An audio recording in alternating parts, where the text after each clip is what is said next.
Curtis was a very shy and nervous mouse. He lived in a research lab with several other mice.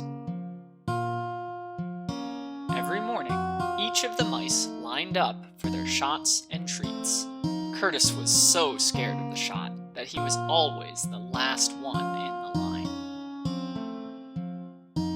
One day, the lab technician brought a suitcase to the lab. She was leaving for her cruise vacation after work. As usual, the mice lined up for their shots and treats. When the technician opened the door for Curtis to come out, her phone rang from inside the suitcase. She opened the suitcase and answered the phone, forgetting that Curtis was waiting for the shot. Although Curtis was scared of running away, he was even more terrified of the shot, so he decided to escape. He ran out quickly towards the edge of the table. He stumbled and lost his balance, falling straight into the technician's suitcase.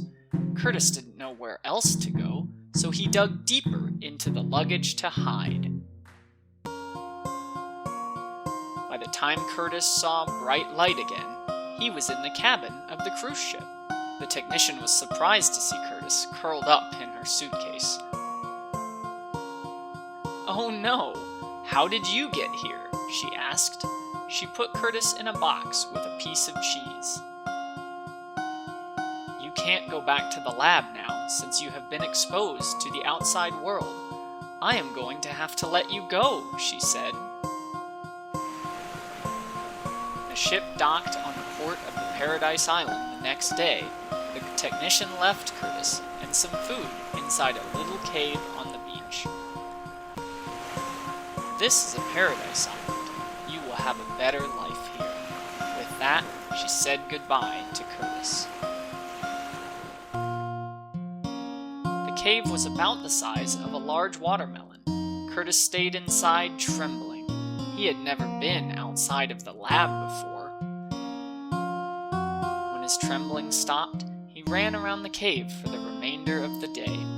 The next day, Curtis stuck his head outside the cave. He sniffed the air. "The air smells different. This is a strange place, and I am scared," he said to himself. When Curtis came out of the cave on the third day, he saw 3 gray mice watching him. Curtis hastily turned back to the cave to hide because he had never seen gray mice before. One of the gray mice entered the cave and spoke. "Why are you white? Where are you from?" "I am from a lab. My name is Curtis. Who are you?" Curtis said, his voice trembling. A second mouse came in and said, "We are siblings. Would you like to come to our home?" Curtis hesitated for a moment, but agreed. Curtis followed them through several tunnels underground to the bottom of a large chamber. Curtis met all the other gray mice of the same family. The family was having a meeting. Mother Mouse was crying. "2 of my children are missing, and I am afraid they have been eaten by the monster 2-headed snake. We have already lost 6 mice. What are we going to do?" Now all the mice began to cry, except for the father mouse.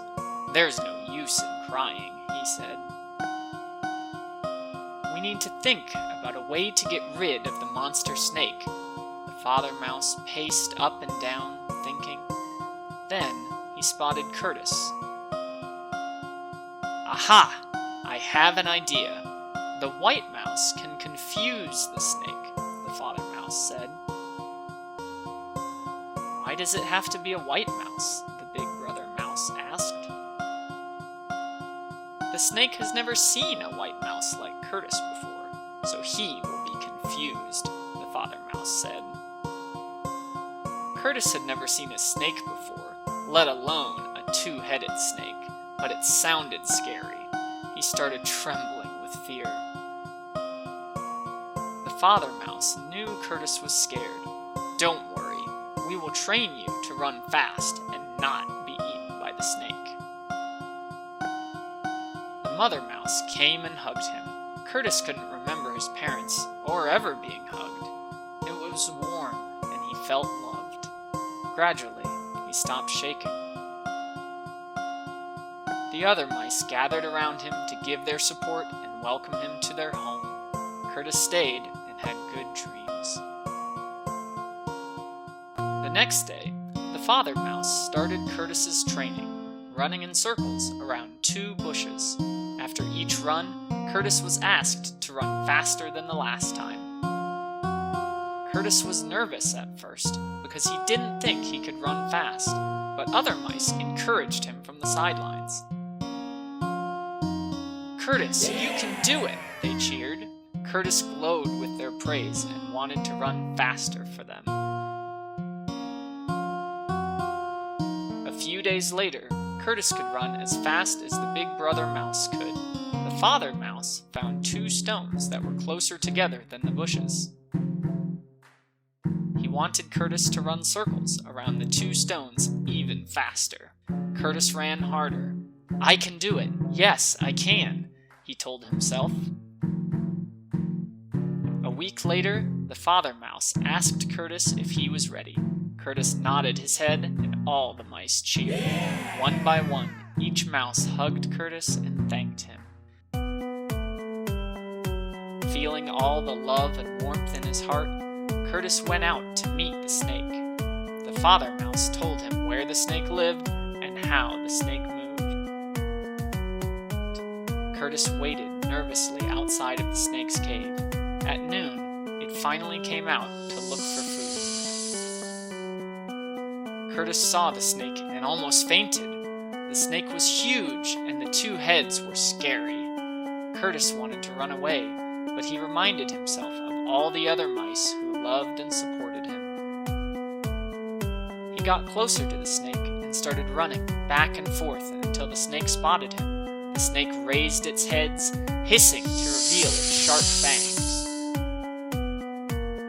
One of the snake's heads snapped at him, its fangs barely missing his tail. Curtis squeaked with fright as he darted away, but he kept running. When Curtis saw the snake's right head turn to the left, and its left head turn right, he started running circles around the snake. The snake grew angrier and angrier, lunging and hissing. Their heads began to twist at the base as they both tried to catch Curtis. His heart pounding, Curtis ran even faster until the snake's 2 heads became tangled up like a knotted rope. The snake's heads became so tangled up that they started choking and couldn't breathe. Finally, the snake's 2 heads dropped. Curtis fell to the ground in exhaustion as well. The father mouse came up to check on the snake. The terrible monster snake had been defeated. The mice ran up to Curtis and carried him gently back to their burrow. After some rest and water, Curtis woke up to the cheers from the other mice. Hooray for Curtis! Many other mice families from nearby came to thank him. Curtis was hailed as a hero among all the mice on the island. He was no longer a shy, timid mouse. Now, he was a brave, strong mouse and lived happily ever after with his family.